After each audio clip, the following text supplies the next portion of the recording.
చూడలుడు దొంగతనం చేసి మళ్ళీ ఇంటికి రావాలని చూస్తుంది. బంగారి, నువ్వు లోపలికి వెళ్ళు. అల్లుడు. బంగారి, నువ్వు వెళ్ళు.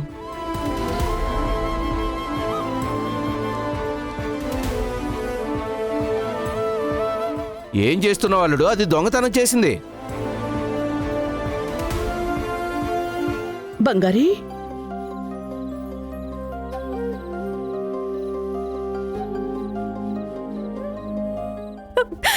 ఝాన్సీ అమ్మా,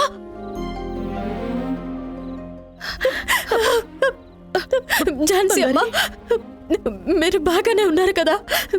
మీకేం కాలేదు కదా? బంగారి,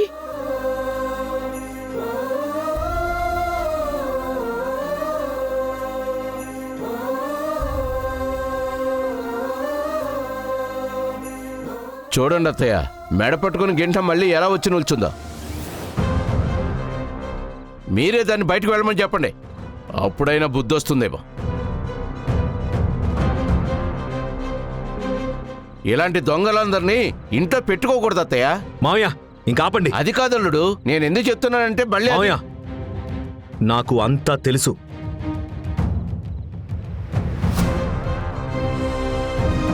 జాను, బంగారి ఎలాంటి తప్పు చేయలేదు. మా అమ్మ, అత్త తన మీద నింద వేయాలని చాటుగా వాళ్లే బంగారి బ్యాగ్లో నగ పెట్టారు.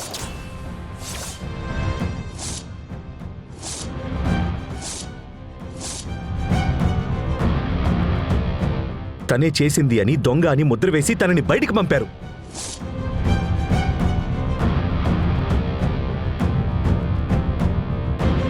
రే రవి, ఏంట్రా నేను తప్పు చేశానంటున్నావు? మీ అమ్మేలు ఎప్పుడైనా చేస్తుందా? అమ్మా, ఇంక చాలమ్మా. ఎవరమ్మా నీకు ఇలాంటి ఐడియాలన్నీ ఇస్తున్నారు? అయ్యో అన్నా, చూస్తున్నారా? వీడికి ఏదో మందు పెట్టేశారన్నా. ఇన్ని రోజులు అత్తని తన వైపు పెట్టుకుంది, ఇప్పుడు నా కొడుకుని తిప్పేసుకుందన్నయ్య. నా కొడుకు కూడా నాదే తప్పు అంటున్నాడే.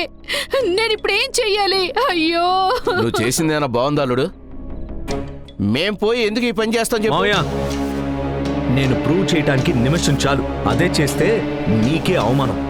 ఏంటల్లుడు, ఎవరిని బెదిరిస్తున్నావు? నీ దగ్గర ఆధారాలు ఉన్నాయా? చెప్పల్లుడు, ఏం ఆధారాలు ఉన్నాయి? వెన్నెలా, వెన్నెలా, బావా చెప్పు బావా. చెప్పు వెన్నెలా.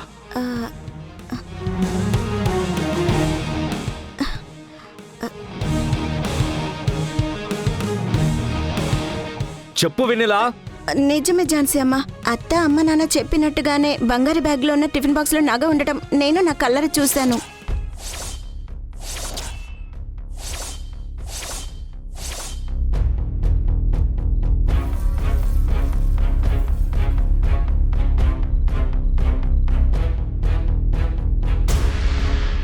ఏంటిదంతా? చెప్పు, ఎందుకే పనిచేశావు?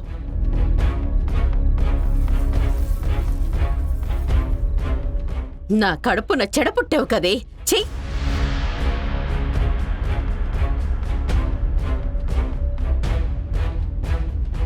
అత్తయ్య, మీరు అలా నన్ను చూడకండి అత్తయ్య.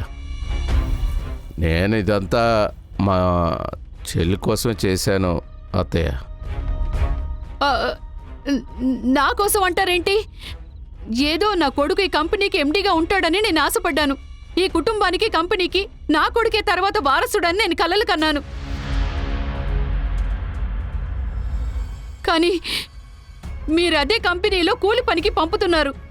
అది నన్ను ఎలా తీసుకోమంటారు చెప్పండి?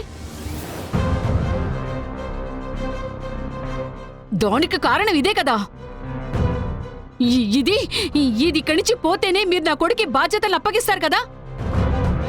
ఆ కోపంతోనే పనిచేశాను. నా స్థానంలో ఏ తల్లి ఉన్నా ఈ విధంగానే చేస్తుంది. అమ్మా, నీ దగ్గరికి నేనొచ్చి నాకు ఎండి పోస్ట్ కావాలి ఇప్పించు అని నిన్ను అడిగానా?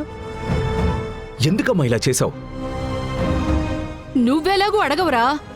అందుకని నేను నీకు చేయకుండా ఉంటానా? అది నీ హక్కురా రవి. ఈ కుటుంబానికి మనకి ఏ సంబంధం లేని ఒకతి అధికారం చూపిస్తుంటే ఊరుకోవాలా?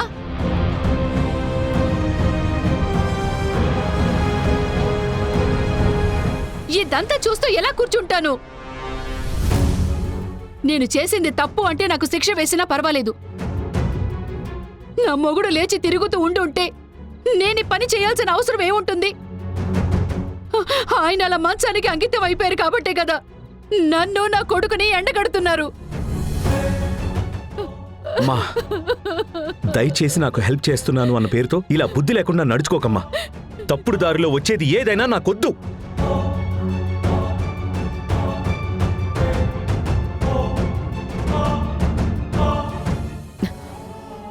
బంగారి, నాతో రా.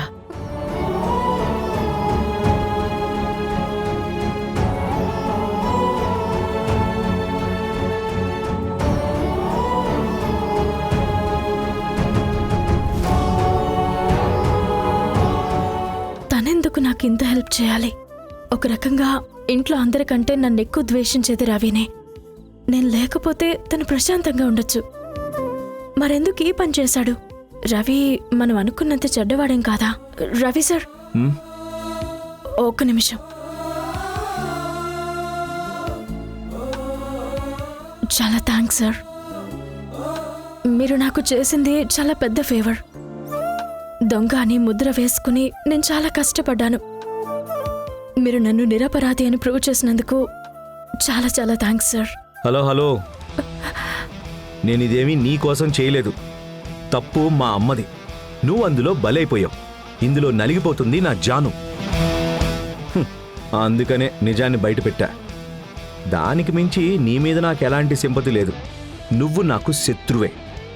ఛాన్స్ దొరికినప్పుడు నేను నిన్ను ఓడిస్తా. అందులో ఎలాంటి మార్పు ఉండదు.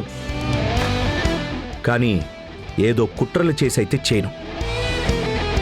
నిన్ను నేరుగానే గెలుస్తా. నువ్వు కొంచెం కూడా ఈ జాబ్కి ఫిట్ అవ్వవు అని చెప్పి జానుకి ప్రూవ్ చేసి మరీ బయటికి పంపిస్తా. అదే ఈ రవి స్టైల్. అదే రియల్ విన్.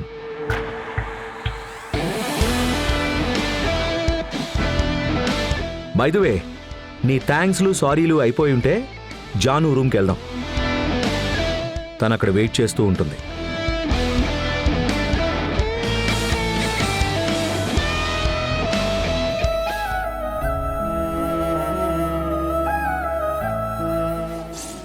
తప్పుడు దారిలో వచ్చేది ఏదైనా నాకొద్దు.